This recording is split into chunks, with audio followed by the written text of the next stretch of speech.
My name is Linnae Itterman, and I've been with GPAC for 10 years, and I am on Team Ashley.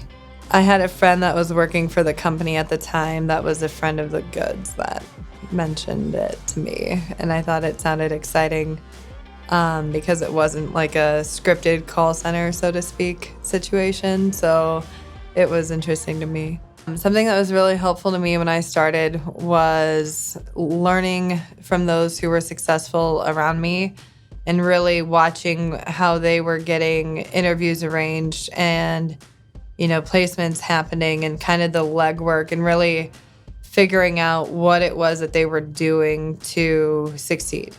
Recruiting is a business that is fulfilling because when you realize at the end of the day you're helping good people genuinely find good people, and that you're not trying to convince somebody to do something that they don't really want to do or haven't already thought about. I think that makes a huge difference. We're not going at it in an approach to try to make somebody feel forced. It's I think more genuine than that. I think that's been something that was, that's been and remained a part of the big appealing part of the company for me. With GPAC, with our industry, I can confidently say that we're the eyes and ears out there. I mean, we have been doing this for 32 years. So we genuinely have the knowledge collectively, the resources to be the eyes and ears out there, the track record to prove it, And at the end of the day, it doesn't cost you anything to talk to somebody. And if they're not the right fit, we don't pressure you to hire anybody. I think that's what I like about it, is that it's not a forced situation. It should not feel forced. I would describe GPAC as a supportive company because they provide you with the training, with, consistent training. I think in updates as times change, and really stay on top of and try to be utilizing the best tools and resources in the industry. I think that they really try to make sure that everybody has a good understanding of the best, ways to utilize them and kind of go about things. The company has changed in the last 10 years because now we can work remotely. It's grown significantly. I think that, it's doubled in size since I've started. The technology has definitely become a lot better and more improved since those years. When I started this company, I wasn't a mom. I have a 9-year-old son. This is a great opportunity as a mom to be able to go and, watch an orchestra concert or a football game or whatever you need to do, pick your kid up from school quick if you need to. Now that I work remotely, I can bring him to school, pick him up, and not be affected in my day any problem, really, I think that, the fact that you can actually move away, I'm going to go to that, if you want to leave Sioux Falls, or if you're not from Sioux Falls and want to move to Sioux Falls, whatever, you can live where you want as long as you have Wi-Fi, right? So I think that's cool. You're going to have to grow through what you go through.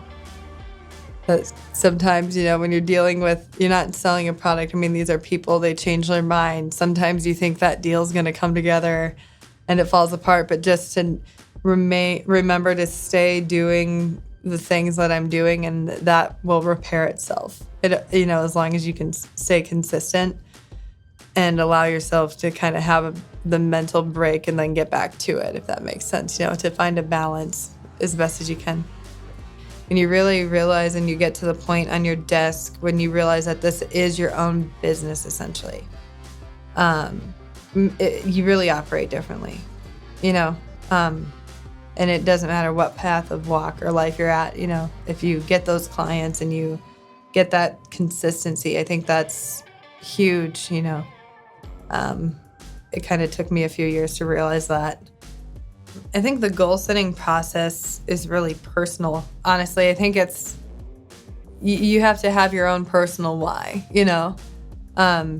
Everybody's why is different.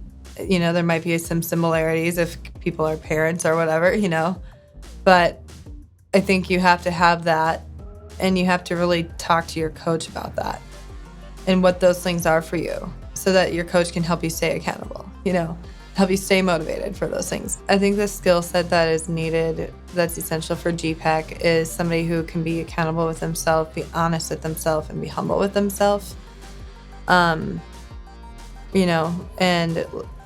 make sure you're acting as an essential team player, and if you are going through something, be honest and open about it, and really rely on your team. I think that's something I've been reminded of the most this year, is that just because we're not all in a shared space necessarily, that, finding ways to stay and communicate with your team is essential. And I think part of that's just taking initiative. I think somebody has to have a personal initiative and drive to do well. I think an entrepreneurial mindset, sounds cliche, but it's probably true. Make sure you like being on the phone.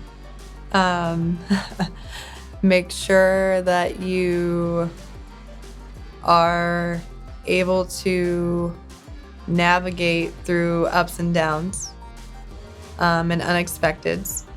And, for me personally, that's why I love it. I think I love that nothing is ever, the day-to-day, consistent formula is one thing, but, there's so many different avenues that happen that,